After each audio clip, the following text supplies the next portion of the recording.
to be here at the graveside of Frank Driver, a pivotal Republican over the last number of generations. And I want to thank everybody who's been involved in organising today's event. And I have to say, I've worked with the Republicans here in Wicklow for many a year, and a lot of the difficulties that they had over those years, I've done my best to see could I represent them and help them in that. And I have to say I'm very proud to be here with Councillor John Snell, Councillor Jerry O'Neill and Councillor Oliver Bryan from Wicklow, and I see there's a large number of other councillors from across the country here today as well.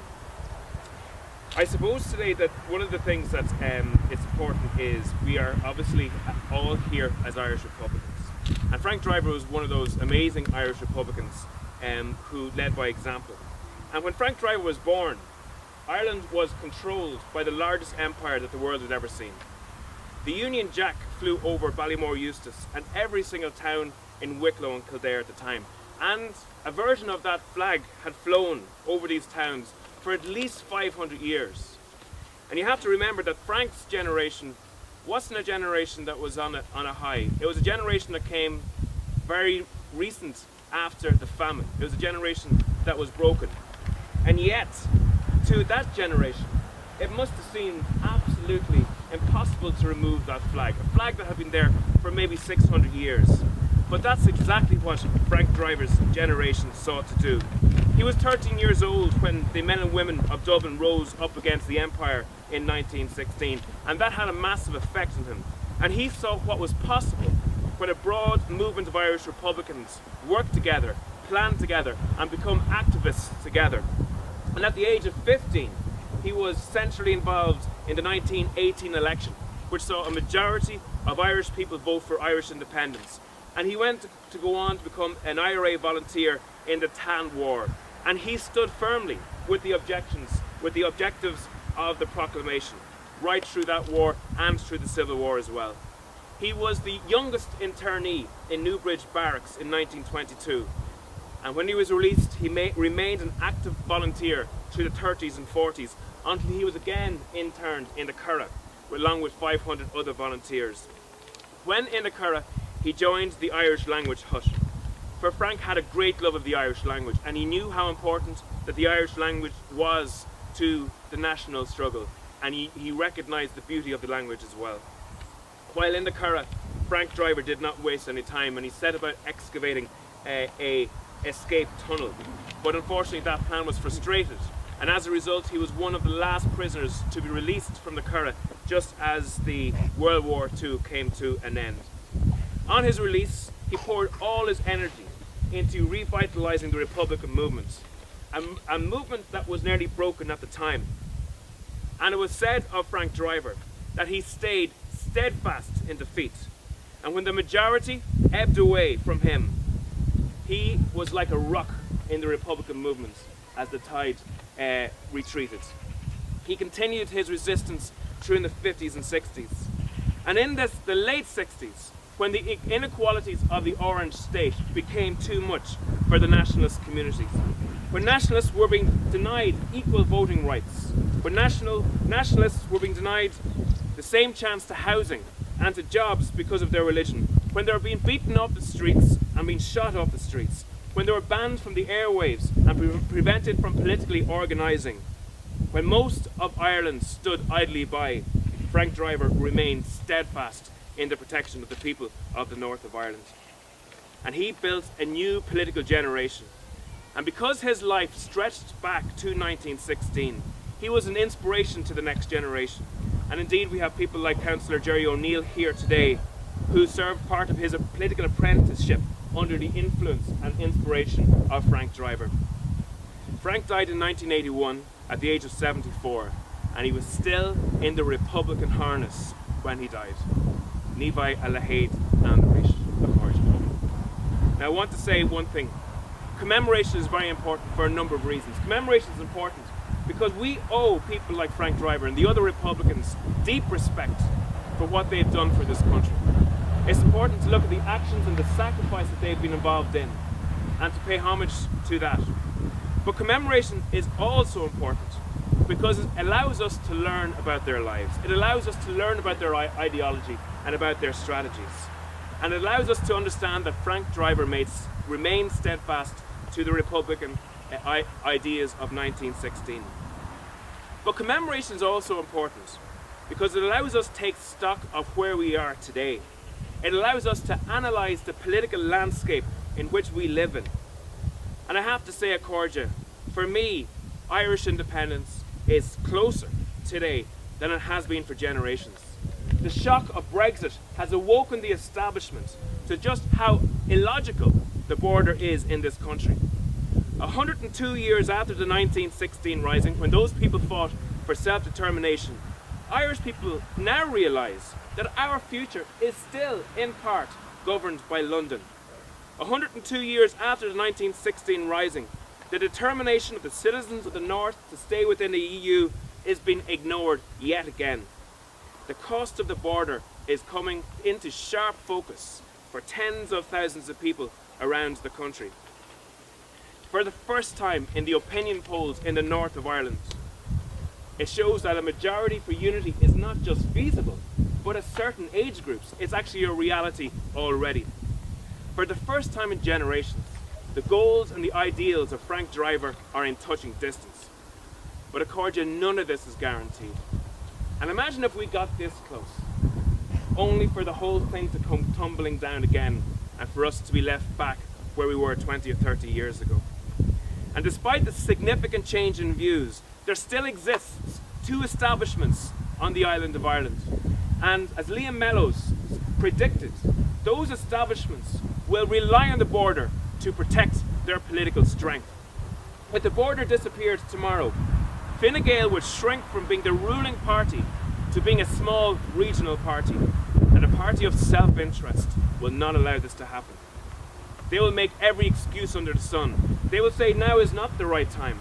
They will say that the basis of the Good Friday Agreement, that the majority of the population, that's no longer enough. We need 60 or 70% of unionists to do this. And just in recent days, Fine Gael in Leinster House has prevented the formation of a committee on Irish unity. And they said because it's not the right time. And Fianna Fáil are no different. There is a shrinking number of Republicans in that party who are being held hostage by a paralysed Micheál Martin. Micheál Martin is scared to make a decision because he knows if he fails to make a decision, he will actually lose his position. And my God, Accordia, it makes me sick to say this today, but republicanism is not in a great state at the moment in this country. In 1916 and 1918, republicanism was a broad front of people. Everybody from different sectors of society coming together to fight for Irish independence. You had people like Cathal Brugha and W.T. Cosgrave, believe it or not, on the same side to fight for that. And also, it was not just a broad front, but it was a grassroots activist organisation spread around the country. It wasn't a centrally controlled organisation where the decisions were made from the top and forced down onto people below. They empowered the collective activism of their generation, and they remained resilient against groupthink. Now, it is my view that centralised politics is the curse of the Irish political system currently at the moment. That groupthink is the curse of the political system at the moment. And we see this in my former political party. The ideological drift that's happening in Sinn Féin currently is unbelievable. A number of months ago, Mary Lou MacDonald and Michelle O'Neill went to London to ask them to legislate on a number of different issues for the north of Ireland. Now, for 200 years, Republicans have tried to stop London legislating for any part of Ireland. And for the first time, unprecedented, Mary Lou was going to Westminster to ask them to do the opposite. That's not the meaning of self-determination. It's the opposite of self-determination. Recently, the leader of Sinn Féin stated that a border poll mightn't be a good thing at the moment because of the crisis within Brexit. Lord, make us free, but just not right now, was what Mary Lou was saying in that particular sentence, which is incredible. And the party have been flying kites around the poppy and the Commonwealth for a long period of time, and their core vote is becoming uneasy. And in the last number of years, that party has radically narrowed the ideological space in which it functions. It has reduced the space so much that I am surrounded by fine Republicans here who no longer have a place in that political organisation?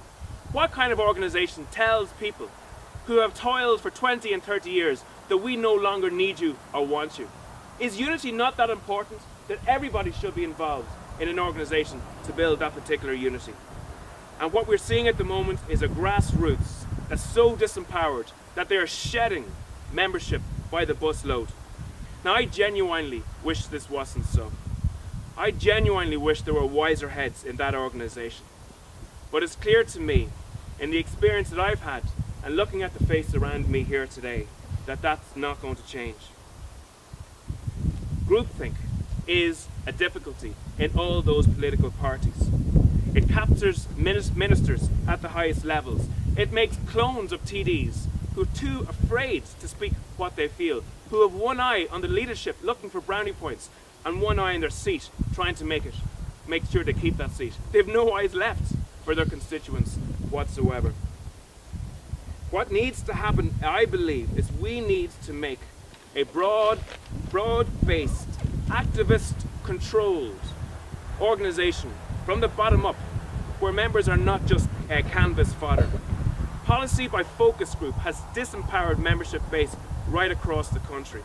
And all the political parties want to inhabit exactly the same space and time on certain issues on the political spectrum. And this is a dangerous thing. For you, if you exclude certain voices from the Dáil, you marginalise those people. And if you marginalise those people, they will vote for people on the margins. Respectful opposition is not the enemy. It is a critical part of a functioning democracy. Now, I've attended a number of meetings over the last week, and those meetings have been jammed stuffed. And there have been people from Fianna Fáil backgrounds, people from Sinn Féin backgrounds, some from the left and some from other political parties. And the frustration is absolutely incredible. It's like lifting the weights off a pressure cooker in those particular meetings. People are saying they have nobody to vote for. They are disenfranchised from the democratic system at the moment. And this must change, Accordia. It must change for a number of reasons. It must change, first of all, because we live in one of the most divisive countries in the world currently. We have a situation where 83 of the richest people who have a net worth of over 50 million euros are paying tax at a level of a person on the average industrial wage, which is 35,000 euros. There's 141 people who have an income of over 50 million euros in this country who are paying tax of about 125,000 euros. We have vulture funds who own 4 billion euros worth of homes at the moment, grinding out any profit they can make of these people, putting farmers, businesses and households out of their houses and their businesses. And we have Fine Gael allowing them to asset strip this country. Michael Noonan even himself says, vultures, you know, they're an important part of our ecology. That's no good, Michael, if your family is part of that carcass. And the vulture funds are untouchable. They don't come before the Finance Committee in Leinster House. They have been invited 125 times and said no, but they're in and out of the Department of Finance anytime they want. We have foreign investors earning 238 million euros of profits in Irish properties at the moment and paying a tax rate of 2%. And all of this is happening when 1 million people are locked out of healthcare, housing and education as well. The reason why we need a broad front, I believe, is Irish unity is in touching distance. And we need a Republican organisation that is strong enough to harness the energy of the people, all of the people, to achieve that. To do justice to Frank Driver and the people before, I believe that we need to see that this moment in time is the start of something new. That in this windy, cold, grey graveyard, at the edge of a Republican legend, that we commit to developing an organisation in some form, in cooperation with each other, with input from everybody. That is a grassroots movement, that is an organisation that goes from the bottom to the top, that has freedoms of conscience, that respects diversity of views and builds for the future. So let us go from this graveyard today and let's make sure that the objectives of Frank Driver are achieved in our time. Gur míle maith agaibh go leor.